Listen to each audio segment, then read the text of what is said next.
Chapitre 39. Développer des relations. Parce que le désir sexuel est un processus instinctif du cerveau, tandis que l'amour est un processus conscient.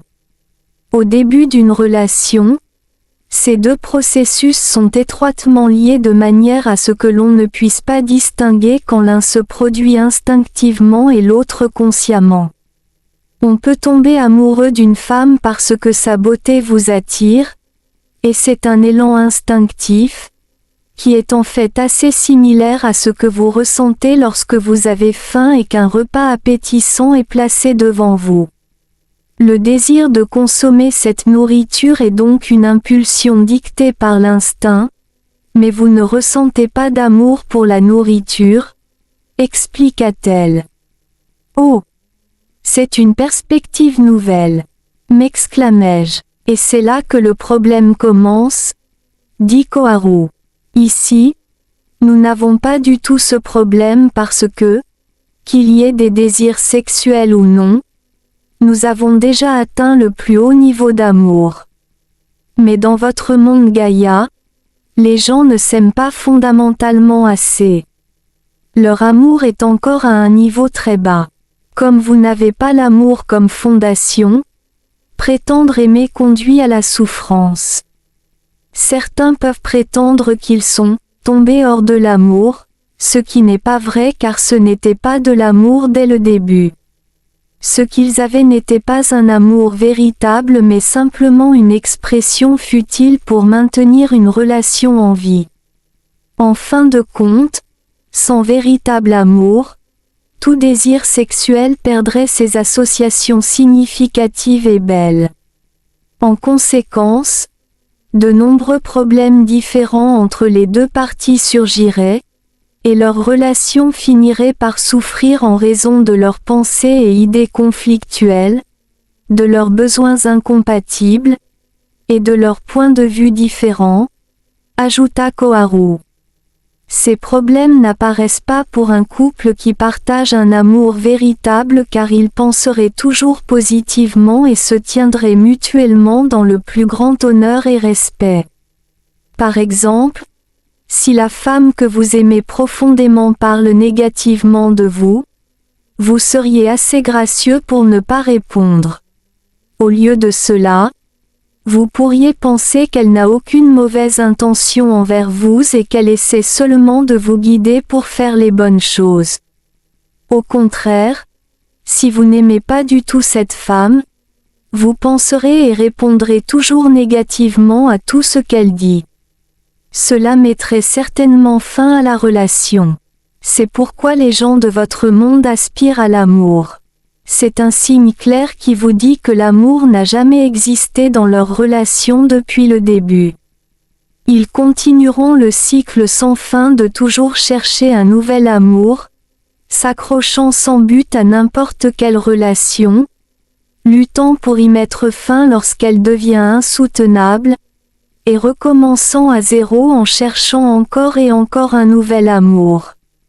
C'est complètement différent dans ce monde. Nous ne ressentons jamais un manque d'amour. Nous nous aimons avant même de penser au sexe.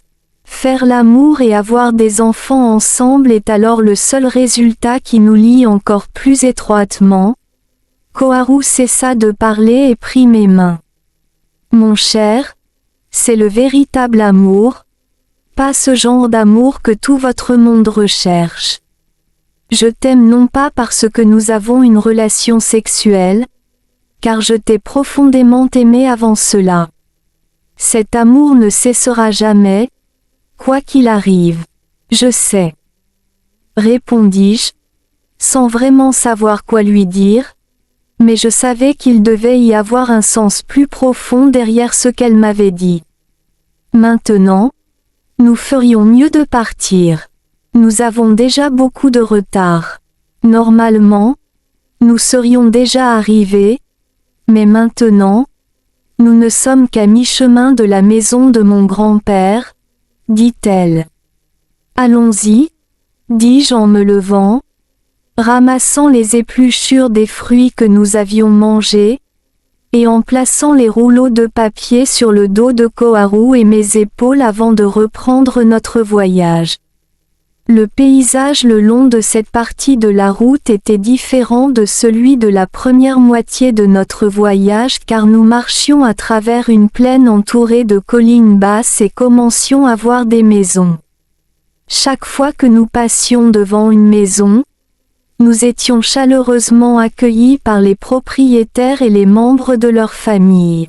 « Bonjour et bienvenue ici ». La voix d'un homme s'éleva d'une des maisons alors que nous passions. Il semblait qu'il nous attendait. « Bonjour » les salua Koharu. « Bonjour » dis-je d'une voix basse, me sentant légèrement embarrassé, lorsque le propriétaire de la maison sortit pour nous saluer. « J'ai entendu parler de vous il y a 3 jours. Bienvenue dans notre monde. » dit l'homme avec un sourire. « Merci. Je suis honoré d'être un invité dans votre monde, » répondis-je. « Arrêtez-vous pour discuter la prochaine fois, » dit l'homme, qui semblait sentir que nous étions pressés. En chemin, nous rencontrâmes de nombreuses autres familles. Chaque maison était située assez loin de l'autre. Certaines familles comptaient 6 membres, tandis que d'autres n'en avaient que 2. Cependant, je n'ai encore vu aucune famille avec des enfants ou des personnes âgées. Ils avaient tous l'air jeunes et incroyablement beaux. Il semble que seuls les jeunes habitent ici car je n'ai vu ni enfants en bas âge ni personnes âgées, demandai-je à Koharu après que nous eûmes passé une autre grande famille.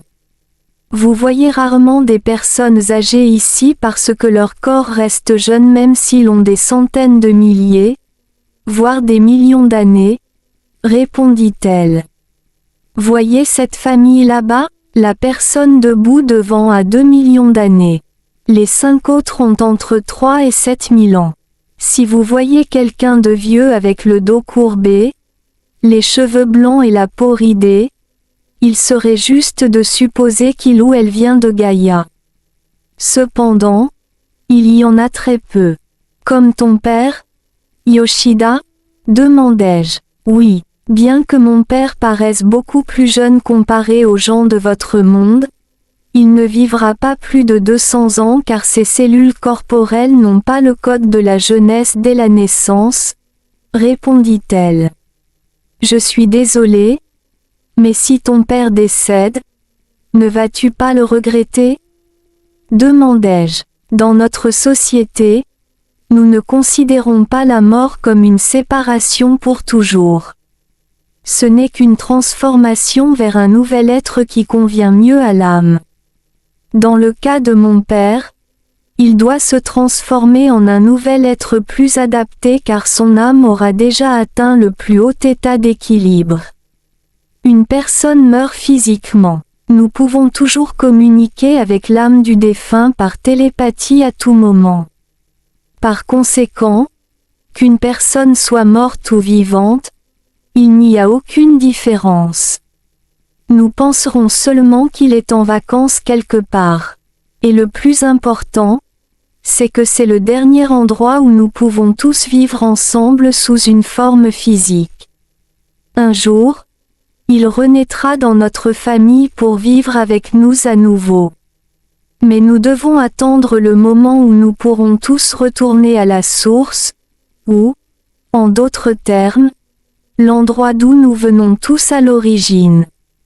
Quant au fait que vous n'avez vu aucun enfant en chemin, il y a 2 raisons à cela. Premièrement, la chance qu'une âme naisse ici est rare. Cela n'arrive qu'occasionnellement. Deuxièmement, les enfants de 3 à 12 ans restent avec les êtres hautement évolués dans la ville, comme s'ils allaient à l'école, pour apprendre les principes du Dhamma, les principes de la vie et les principes de l'accès à la connaissance universelle. Ils doivent y rester pendant 9 années complètes, expliqua Koharu.